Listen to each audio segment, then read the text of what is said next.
இது பூஜை. சங்கை, யமுனா, சரஸ்வதி, கோதாவரி, நர்மதா சகல தெய்வங்களும் எழுதணும்.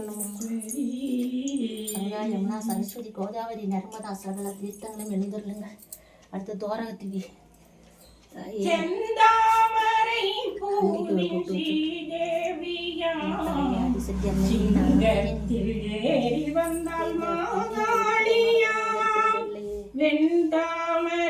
பூவில் மகராணியாம் சூடத்தை காட்டுங்க. நீங்க காட்டுங்க. கற்பூரம் எண்ணெய் எல்லாம் அப்பவே காட்டுப்பேன். இங்க கற்பூரம் எண்ணெய் கொடுங்க, நான் காட்டுறேன். கற்பூரம் தட்டுங்க.